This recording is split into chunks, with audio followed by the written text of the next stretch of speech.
Hey guys, Dustin here with Hogan's Approach. Happy New Year and happy 2025. Hopefully you've got some big goals for this year and you want to improve your golf game, and I'd love to be a resource to help you guys out kind of as you follow along. I mean, I'm going through my own journey. I'm trying to get better and I'm constantly learning. But one of the things I want to do for this year is give back to you guys and hopefully help you guys improve.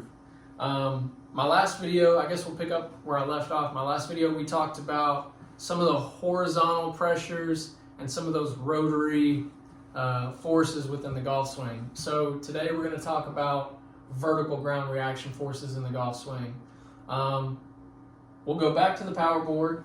So we use this to work on those horizontal and rotary forces.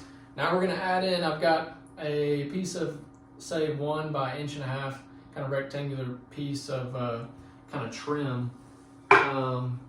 It's cut pretty much the width of my power board, as John Erickson would call it. And again, this is cut roughly 18 inches in length, and it's about 12 inches in width. So I use this as more of a tool for feel. Okay, I don't necessarily want to hit balls with this. You can see it doesn't really stay on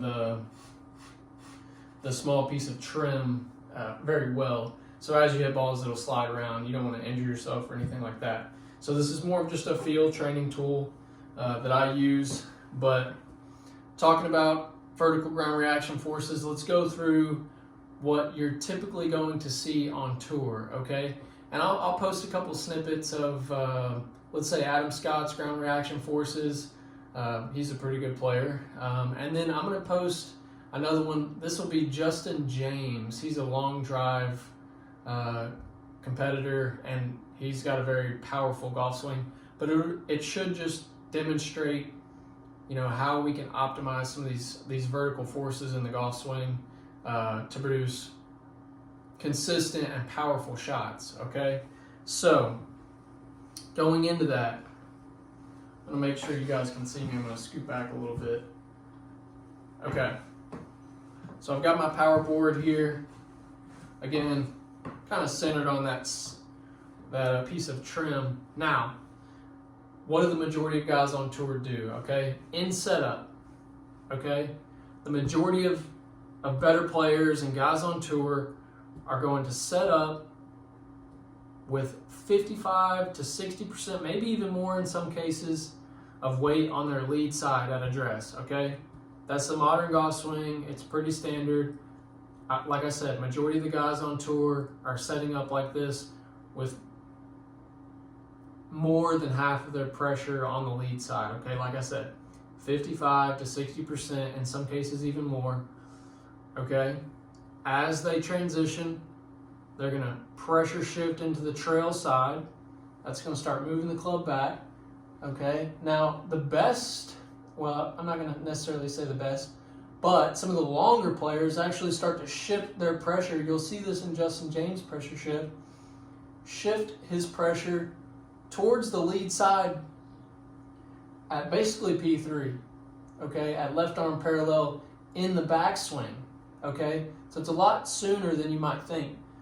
So pressure shifting to the lead side as you're taking the club back, okay, and then keeping there, maintaining it there as you go through impact and complete your golf swing. Again, I don't think this is anything new. I mean, you see this in some really good players from, back in the day, yesteryear.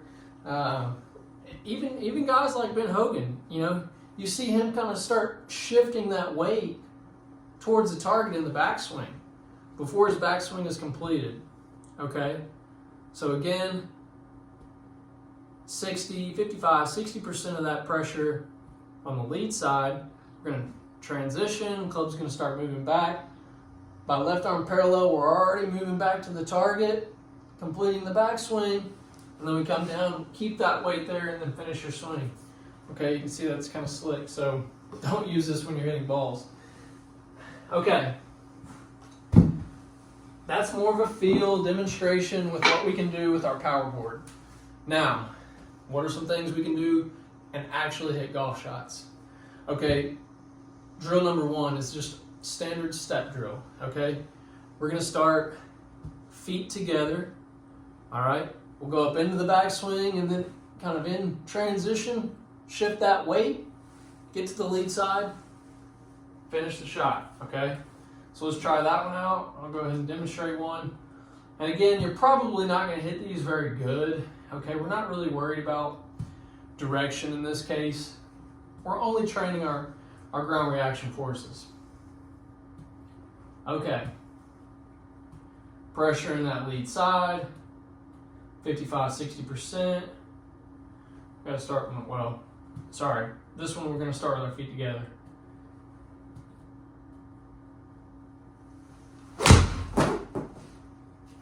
Okay, not bad.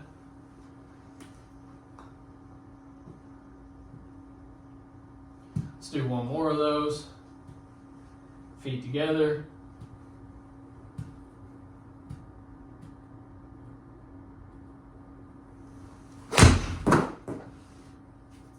Okay, not bad. And you'll notice you'll start to pick up distance as you get that pressure to the lead side sooner and maintain it there. Your golf swing is going to get faster and you're going to make better contact as a result of that. Okay, as you get the arc of the swing bottoming out after the golf ball, you're going to make better contact. That's why we want that pressure to the lead side. The more you hang back, the more liable you are to chunk it and just not compress the golf ball. Okay, so drill number two.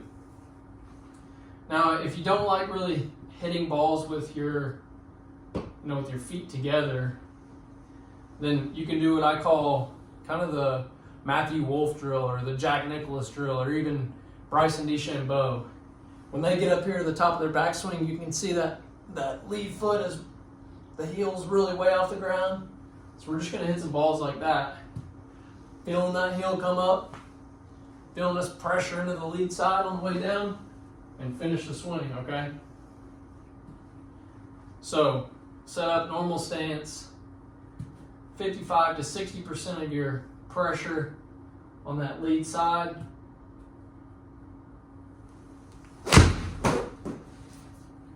Again, you're not going to hit them great. I pulled that one a little bit.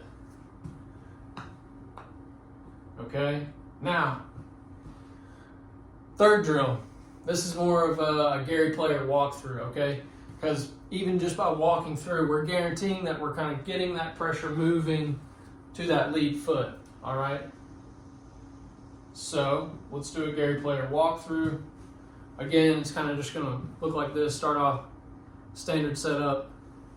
You'll hit it, and then you'll just be walking through the shot.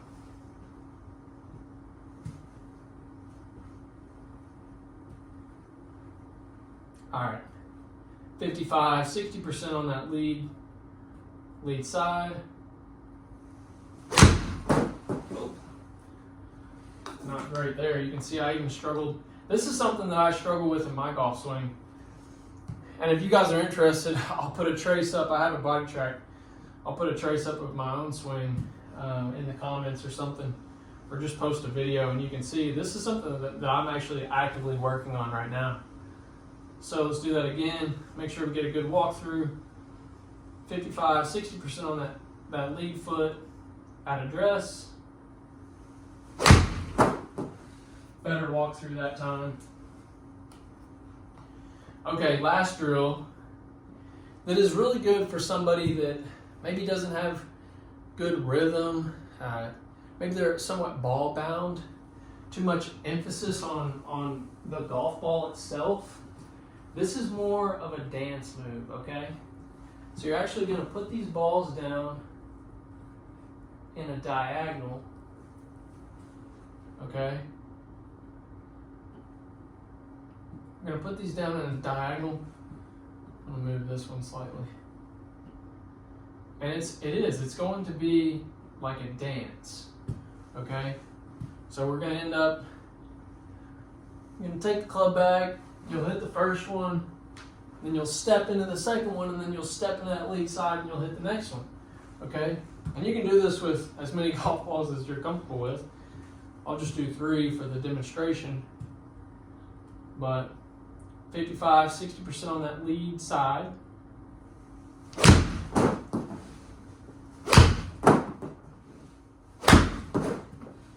Man, I thought I was gonna hit that second one. That's it. That's just going to encourage you to get that pressure to the lead side. So again, I'll put up some traces, like I said, of Adam Scott and Justin James, a long drive competitor, so you can check those out. You can see how their pressure shifts. If you have the opportunity to get on a BodiTrak and to record your own pressures and see where they're at, I would encourage you to do that. If you're in the Houston area, swing on by my house. You're welcome to get on the BodiTrak, and we can track your pressures here. But that's pretty much it. That's vertical ground reaction forces. If you have any questions, comments, leave them in the comment section below, and like and subscribe. Thanks, guys. Okay, guys, now we're looking at Adam Scott. He started off with that pressure, roughly, I think like 51%.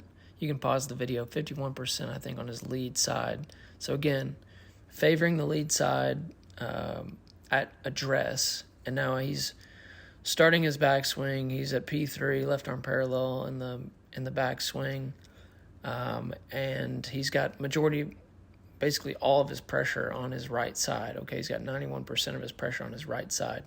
You'll see as he works to the top and he begins to transition into the downswing, that pressure immediately goes to his lead side. Okay, that's what we want to strive for. Now let's look at Justin James.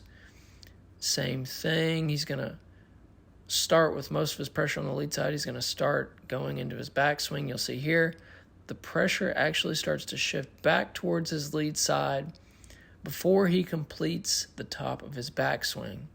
Okay, and then on the way down, he's just going to continue to get pressure to that lead side and keep it there. That is the goal.